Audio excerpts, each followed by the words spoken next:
कारण की आपण 10 वर्ष जर मेहनत घेतली तर आपण 40 वर्ष सुखी राहतो. नाहीतर आपण 10 वर्ष जर मेहनत नाही घेतली तर आपल्याला 40 वर्ष कष्ट करावं लागतं. परंतु काही परिणाम होत नाही. यामुळे खूप वाढेल. कारण की आपण जर दुसऱ्याला सांगतो तर काही ऐकत नाही. तर आणि पुन्हा त्यांना 10 वर्ष न कष्ट केल्या 40 वर्ष कष्ट घ्यायला लागतं. जर आपण 10 वर्ष कष्ट घेतलं तर 40 वर्ष आपल्याला आनंद वाटतं.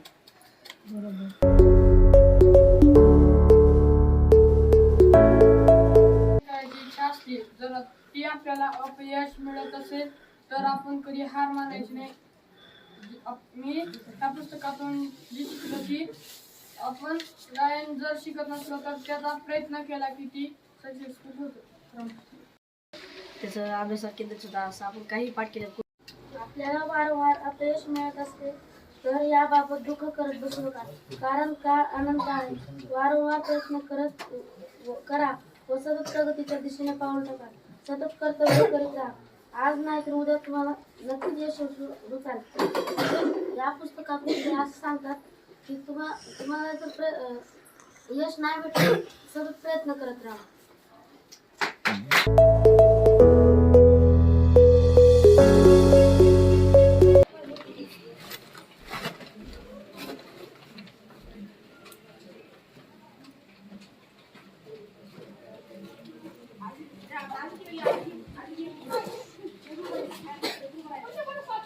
कोण बोलणार आहे सांगा.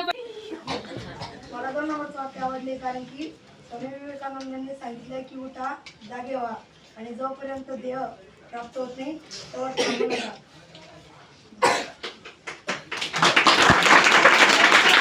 आपल्याला जी संधी मिळते किंवा जो आपल्या जीवनातला एक एक क्षण आहे तो आपला महत्त्वाचा आहे. कारण जो आपला एक क्षण आहे तो 1000 मिनिटाचा समजला तरी चालेल. कारण की प्रत्येक क्षणाची संधी मिळवल्याने आपण पुढे जातो.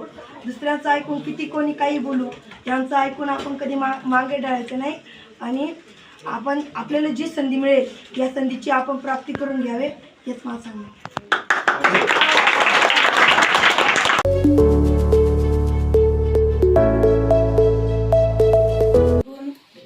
वाक्य खूप आवडले आहे की अहंकारापासून इतकेच सावध राहा की पिसाळलेल्या कुत्र्यापासून दूर राहता.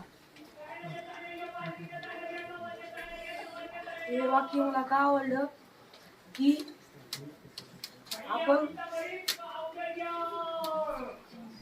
आपण जास्त केलं आणि दुसऱ्यानं कमी केलं आणि आपलाच मोठा अधिकार असं नाही. 20 लाख किलो 50 लाख 3 किलो आपल्यालाच लई येत असं करायचं नाही.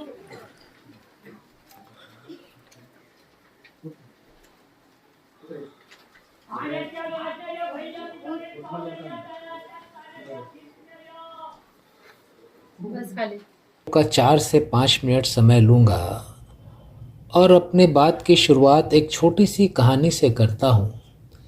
आप कहानी सुनने के लिए तैयार हैं क्या? हाँ या ना? एक गुब्बारा बेचने वाला था. क्या बेचता था? जब भी उसके गुब्बारे नहीं बिकते थे वो गुब्बारे बेचने वाला हवा में रंग बिरंगे गुब्बारों को उड़ा देता था.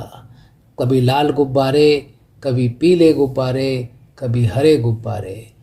बच्चे उड़ते हुए गुब्बारे को देखते थे और आकर गुब्बारा खरीदते थे. एक दिन गुब्बारे वाले के पास एक काला गरीब बच्चा आया. कौन सा बच्चा? और गुब्बारे वाले से बोला, अंकल अंकल अंकल, आप रोज़ लाल गुलाबी पीले नीले हरे गुब्बारे उड़ाते हो, कभी काला गुब्बारा नहीं उड़ाते. क्या काला गुब्बारा उड़ेगा क्या? आप बताओ विद्यार्थी मित्रों, काला गुब्बारा उड़ेगा क्या? गुब्बारे वाले ने एक काला गुब्बारा लिया, उसमें हवा भरी और गुब्बारे को उड़ा दिया. वो काला गरीब बच्चा खुश हुआ, लेकिन 2 मिनट के बाद फिर उदास हुआ. गुब्बारे वाले ने पूछा, अरे बेटा अभी तो खुश था, अभी उदास क्यों हो गया? काले गरीब बच्चे ने बताया, अंकल ये काला गुब्बारा तो उड़ गया, लेकिन मैं तो काला हूँ, मैं तो गरीब हूँ। लोग कहते तेरे पास साधन नहीं है, तू आगे नहीं बढ़ पाएगा। अंकल ऐसा कोई रास्ता है कि मैं भी गुब्बारे की तरह आगे बढ़ सकूं, ऊपर जा सकूं?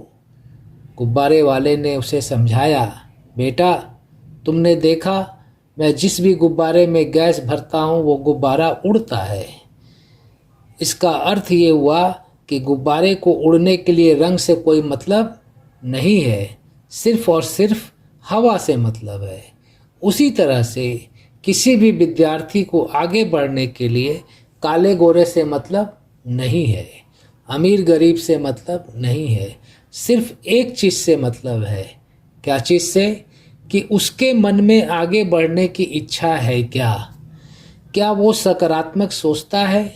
अगर वो सकारात्मक सोचता है और यह सोचता है कि मैं आगे बढ़कर ही रहूँगा, तो एक दिन वह बच्चा ज़रूर आगे बढ़ता है। और तुम कहते हो मेरे पास साधन नहीं है। तुम्हारे पास 3 साधन है बेटा। साधन नंबर 1 दिमाग, साधन नंबर 2 24 घंटे समय, और साधन नंबर 3 शक्ति। अगर तुम दिमाग को, समय को और शक्ति को अपने आप को आगे बढ़ने में लगाओगे तो तुम ज़रूर आगे बढ़ोगे। वो काला गरीब बच्चा बोला, हाँ अंकल मैं समझ गया, मैं आज से सकारात्मक सोचूंगा। मैं आज से यह सोचूंगा कि मुझे हर हाल में आगे बढ़ना ही बढ़ना है, और मैं आज से अपने दिमाग, समय और शक्ति का अपने आप को आगे बढ़ने में उपयोग करूंगा। और वो काला गरीब बच्चा काफ़ी आगे बढ़ा। जब वो काला गरीब बच्चा आगे बढ़ सकता है तो क्या हम और आप आगे नहीं बढ़ सकते हैं? और विद्यार्थी मित्रों, मैं आपको आपके बचपन की बात याद दिलाता हूँ।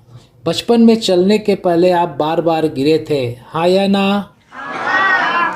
और हर बार गिरने के बाद आपने फिर से उठकर चलने का प्रयास किया था।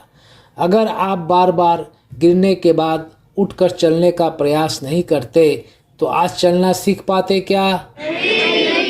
जब आपने ए लिखना शुरू किया था तो ए के ऊपर ही बार बार प्रैक्टिस किया था, हाँ या ना? और बार बार प्रैक्टिस करते करते आप ए लिखना सीख गए। आज भी आपको कई सम्स का नॉलेज नहीं है, टीचर आपको पढ़ाते हैं, आपको बार बार प्रयास करना है। क्या करना है? बार बार प्रयास करना है। अगर आप बार बार प्रयास करेंगे तो एक की तरह बाकी चीज़ें भी सीख जाएंगे, हाँ या ना? और प्रयास करना किसके हाथ में है, आपके या हमारे? और प्रयास करने से आगे कौन बढ़ेगा? अगर बार बार प्रयास किया जाए तो आगे बढ़ना आसान है कि मुश्किल है? आसान। कितने बच्चे आज से ज़्यादा प्रयास करेंगे? हाथ उठाओ।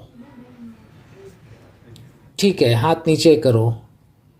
अब एक लास्ट प्रश्न करता हूँ कि आप में से कई बच्चों ने सोचा होगा कि जीवन में क्या बनना है, डॉक्टर, इंजीनियर, प्रोफेसर, लेक्चरर। आज आपके पास पढ़ने का 10 साल समय है। कितना समय है? 10 साल समय है। आज अगर आप 10 साल पढ़ाई करोगे और जो आपने सोचा है आप वो बन जाओगे, तो आने वाले 40 साल आराम किसको मिलेगा, आपको या पड़ोसी को? और अगर आज आपने 10 साल बर्बाद कर दिया, आप कुछ नहीं बने, तो आने वाले 40 साल परेशानी किसको मिलेगी, आपको या पड़ोसी को? तो आपके पास विकल्प नंबर 1 है, ऑप्शन नंबर 1 है कि 10 साल मेहनत करके कुछ बन जाए और 40 साल आराम से रहे। और ऑप्शन नंबर 2 है 10 साल बर्बाद करे, कुछ नहीं बने और 40 साल परेशान रहे। कितने बच्चों को ऑप्शन नंबर 1 चाहिए? आप सभी 10 साल मेहनत करके 40 साल आराम से रहना चाहते हैं, हाँ या ना? आप एक नारा बना लेना, असेंबली में आपस में जब भी मिलो, एक बच्चा बोलना 10 वर्षाची मेहनत और बाकी बच्चे बोलेंगे 40 वर्षाचा आराम। मैं बोलता हूँ 10 वर्षाची मेहनत, आप बोलना 40 वर्षाचा आराम। 10 वर्षाची मेहनत, 10 वर्षाची मेहनत, 10 वर्षाची मेहनत। अब मैं अपनी बात 3 लाइन में रिपीट करता हूँ। जिस भी गुब्बारे में गैस भर दी जाए वो गुब्बारा उड़ेगा, उड़ेगा या नहीं उड़ेगा? जिस भी बच्चे के मन में आगे बढ़ने की इच्छा हो वो बच्चा आगे बढ़ेगा, बढ़ेगा या नहीं बढ़ेगा? और अगर बार बार प्रयास किया जाए तो आगे बढ़ना आसान है कि मुश्किल है? आपल्याला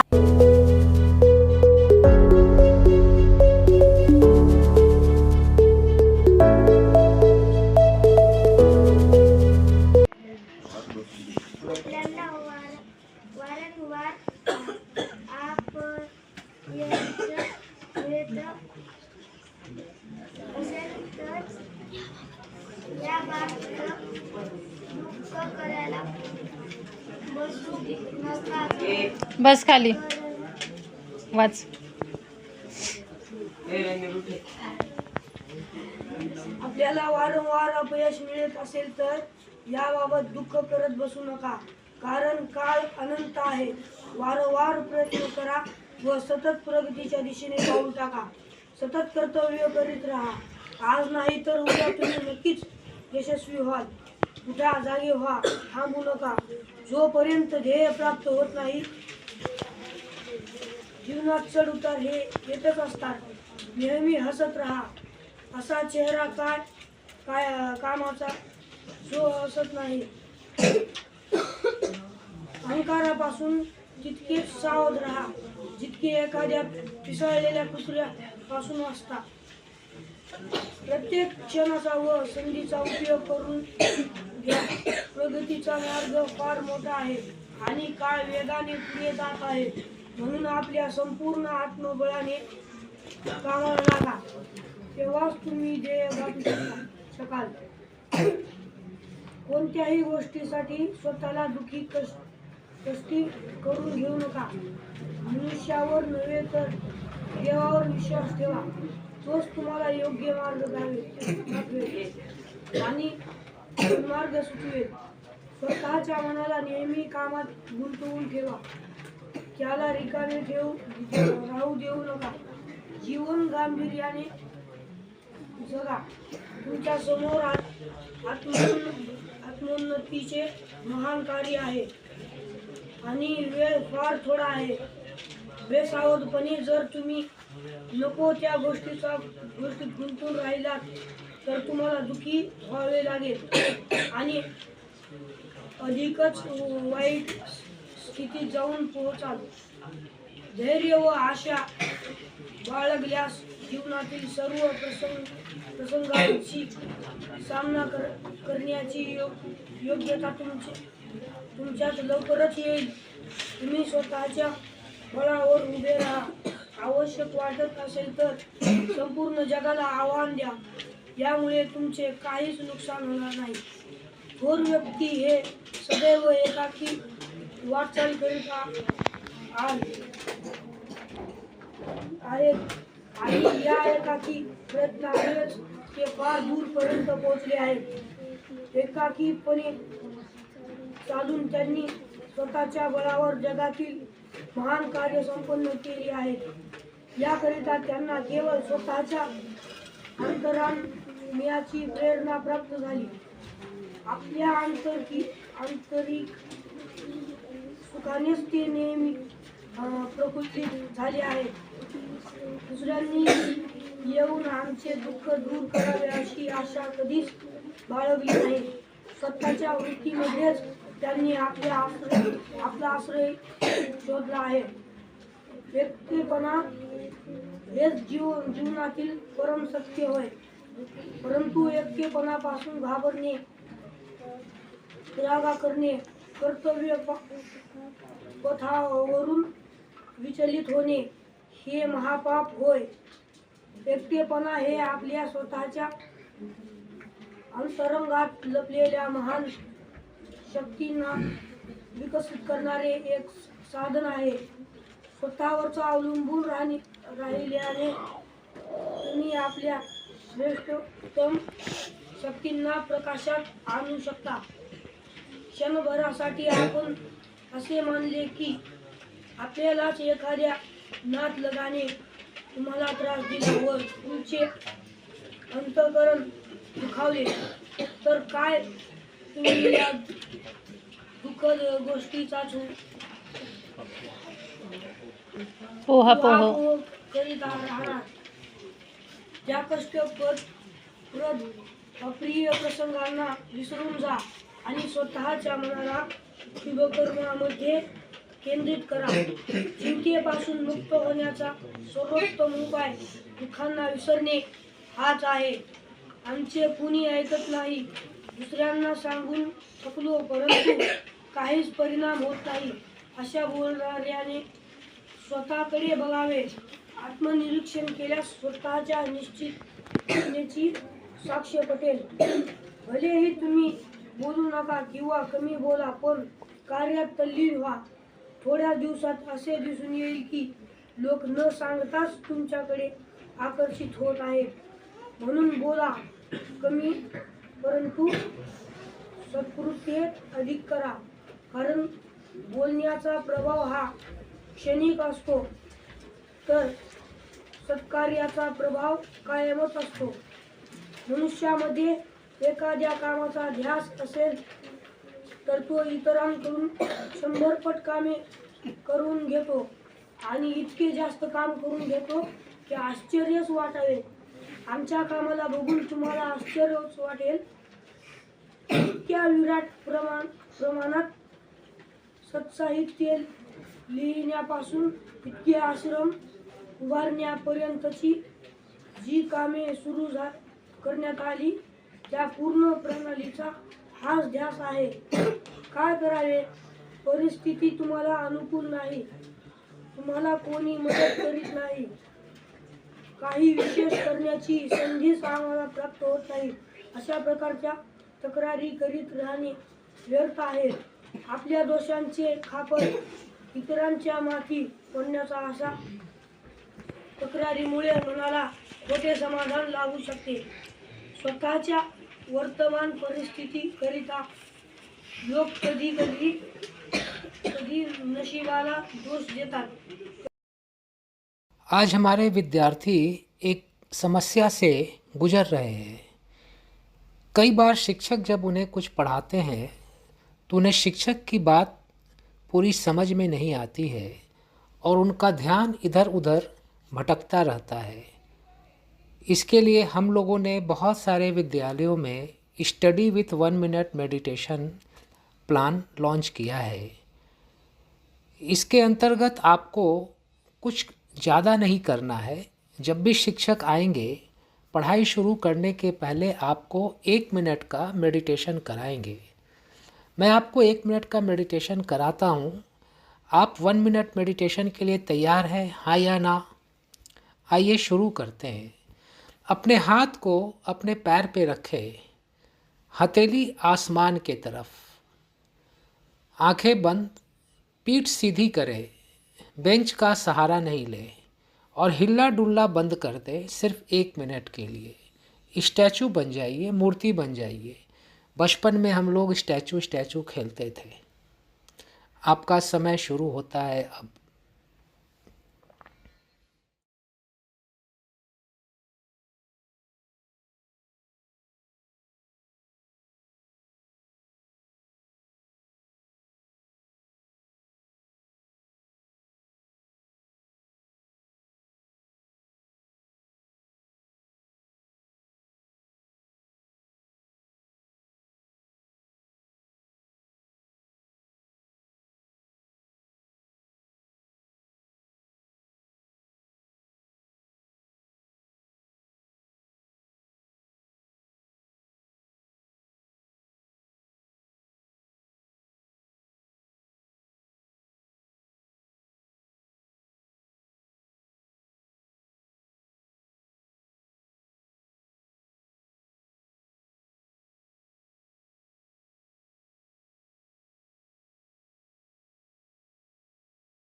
अब दोनों हाथों को आपस में घर्षण करें, रब करें शक्ति पैदा करें